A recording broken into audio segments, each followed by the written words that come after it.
I'm Kelly Harrell, author, animist, and creator of the Weekly Rune. Soul Intent Arts is my soul-tending practice, and you're listening to What in the Weird, my podcast in which I talk about runes, actionable animism, soul-tending, and how all of those intersect through sacred activism on my path.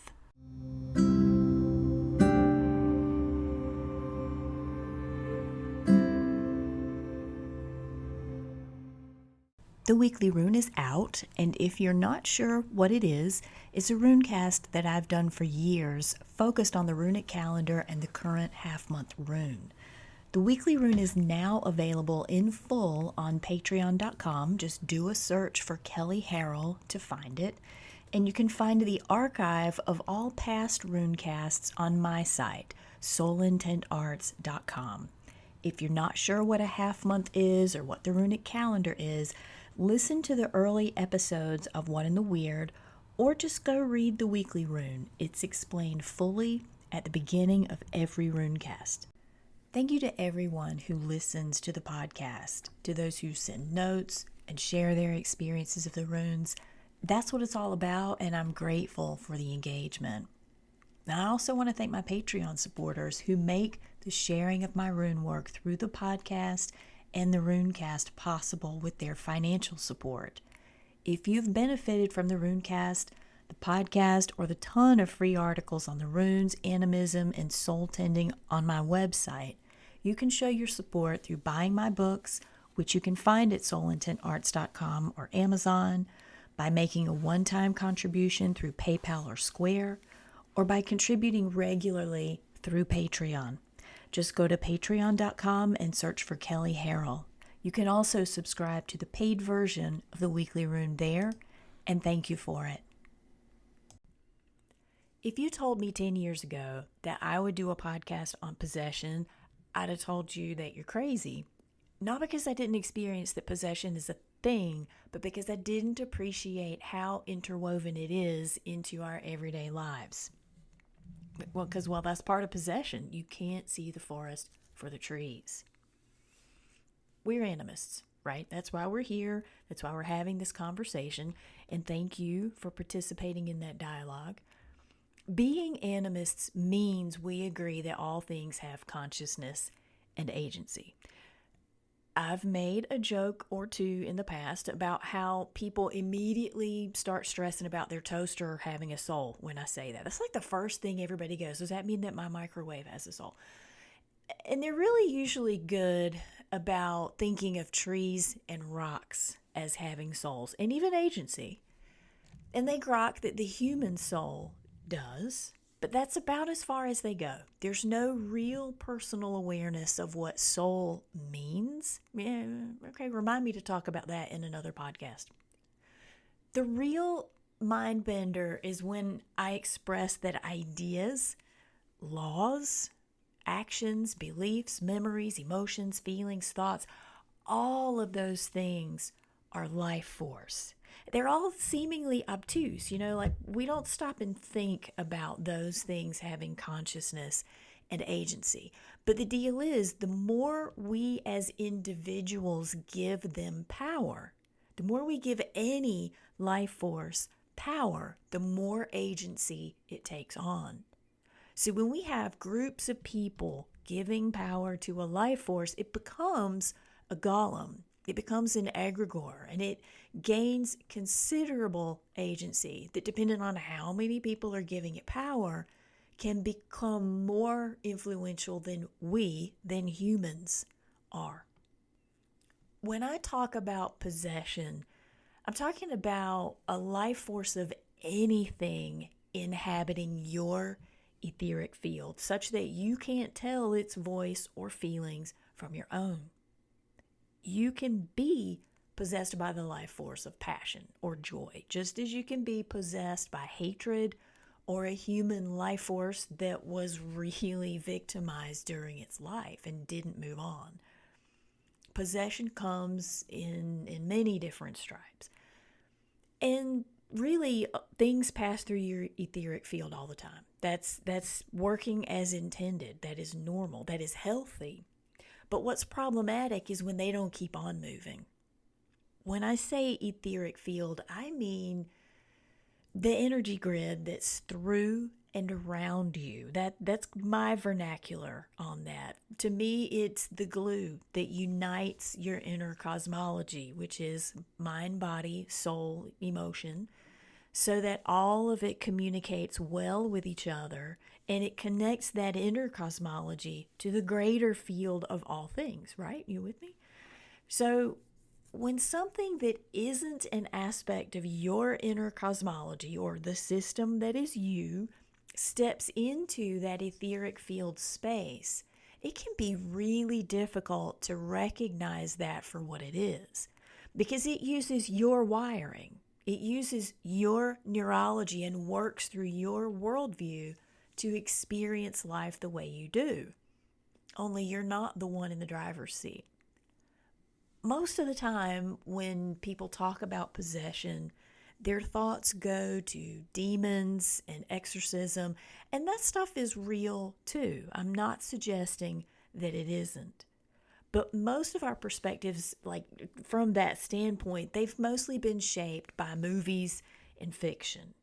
Spirit possession is a whole lot more complex than that, and to really delve into that complexity, we need to talk about Uruz. Uruz is the second rune in the first 8 of the Elder Futhark, and it's the current half-month rune through 29th, the 29th of July. The progression of the Futhark in its traditionally accepted order places Fehu first, the rune of force, tending assets so that they grow, so that we have resources in the formed world, right? But it's followed by Uruz, which means aurochs, and is characterized by wild, untamed, unconscious, which we all have. With Uruz, we're confronted with our unconscious, which is basically us with no social or interpersonal refinements. It's us at our most primal life force level.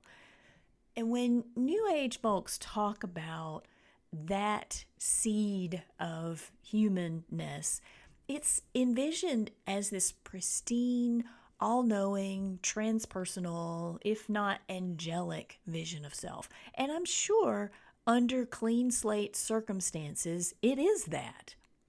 Raise your hand if you came into this world with a clean slate.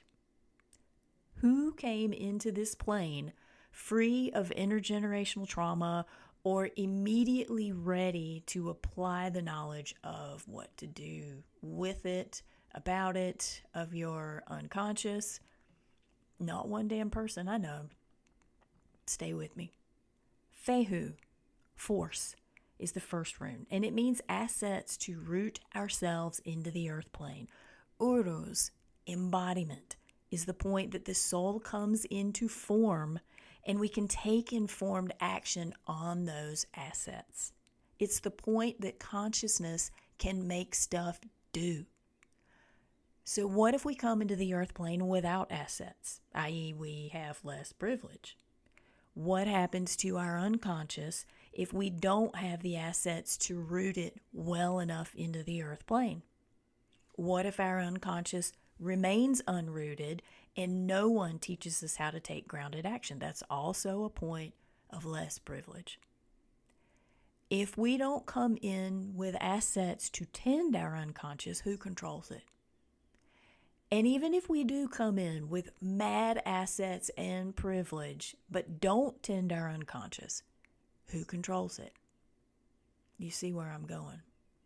If we don't have the ground force of Fehu assets to give embodied Uruz the structure it needs to develop a healthy unconscious, by the time we move to the lightning strike of Thor's hammer, which is the next rune in the progression, that's a shit show waiting to happen. When we can't be embodied with solid grounding to embody ourselves and know the lay of our unconscious, both of those things are marks of cultural privilege. If we don't have that, then we are wide open for possession. When we're people who have loads of assets but don't know how to interpret our unconscious, wide open for possession. And we are a culture full of possessed people. Colonization is possession. Patriarchy is possession. Homophobia, misogyny, hatred, racism, triggers are possession. All of those are possession. Every one of those things is a life force that got a foothold into an individual somehow. And that life force hasn't just been fed and intentionally developed at a conspiratorial level, but each has been handed down generation by generation, collective new experiences of oppressor and oppressed wrapped in with every new descendant. It's not just a single thread. It's not just this one thing in our personal life or in the culture that we happen to be living in right now. It is a full-on tapestry that has been woven for generations that we were born into. That is not a clean slate. And this week, the full weekly runecast for Uruz talks about what collective possession looks like and what our job in it is. In my teaching of depossession and extraction, I tell students that vulnerability and silence are permission for possession. And when I say that, people are like, so you're saying that if I don't know better, it's my fault I'm possessed? No, that's what law of attraction says. That's what victim blaming and original sin say. I'm saying that you're not supposed to have to be vulnerable. You're not supposed to be in this alone. You're not supposed to have to figure it out for yourself. You're supposed to have elders of unbroken lineage who hold the wisdom of what is possession, and that is passed down. You're supposed to be educated in that way. You're supposed to be privileged in this way. When we don't have that kind of community support, we are vulnerable, and every one of us is born into that. When we don't have a community carrying that knowledge, and none of us on the broken path have had that, we are vulnerable to possession. When we are silent, we see the social dots connect to bias and violence, but we do nothing. We are giving permission for possession of ourselves and of the people in the bias. We are supposed to have community support always. We're supposed to be able to recognize our vulnerabilities and address them from the deepest levels of our being, and that is the unconscious. When no one protects you or teaches you the skills to protect yourself, which few people in this culture have, you are easily possessed. And that doubles back to because our culture intentionally made the break from animism, the tapped in, aware connection of all things. That means that it intended for us not to have those skills.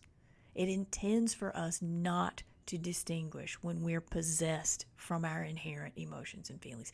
It's not an accident that we don't know how to regulate emotions and feelings. It's not an accident that we aren't taught what possession looks and feels like so that we can tell the difference.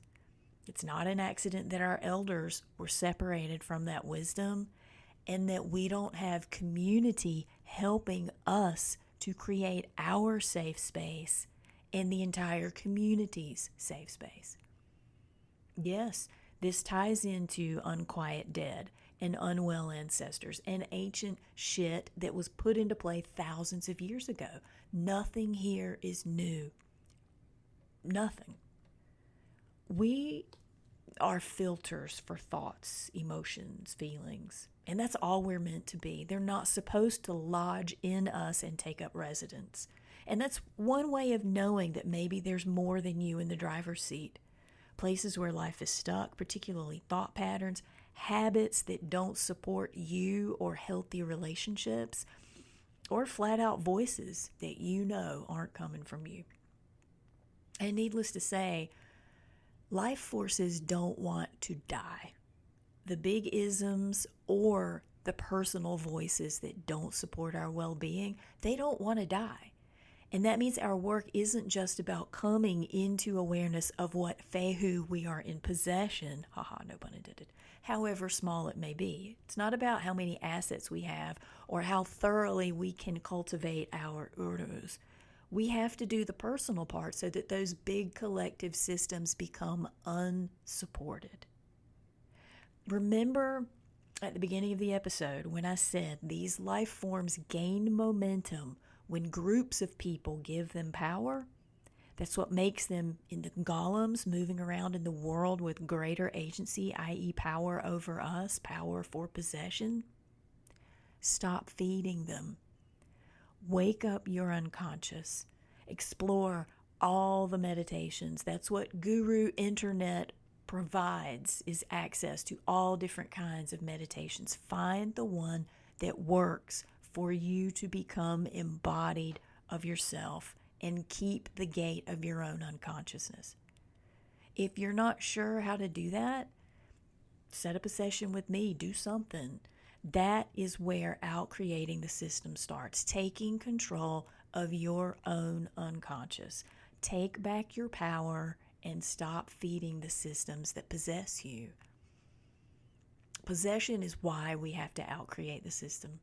It's why working within a shit system that was never intended to help you to start with, it doesn't and it can't change it working from within it. We have to make totally new systems by withdrawing our power from the old ones, which we do by embodying ourselves fully. Possess yourself. Shape shift into yourself. The half-month affirmation for Uruz from Runic Book of Days is, I am my shadow. In knowing all of me, I am free to be. Thanks for listening. If you have questions or insights about working with the runes in season, or you just want somebody to bounce your ideas off, feel free to email me at Kelly, that's Kelley, at soulintentarts.com, or you can call into the Anchor app, which you can download for Android or iPhone. Also, check out earlier episodes by downloading them from Google Play or iTunes and various other podcast platforms. And you can learn more about me, Runic Book of Days, and my work by visiting soulintentarts.com or on Instagram at Kelley Soul Arts. I'm Kelly, and this has been What in the Weird.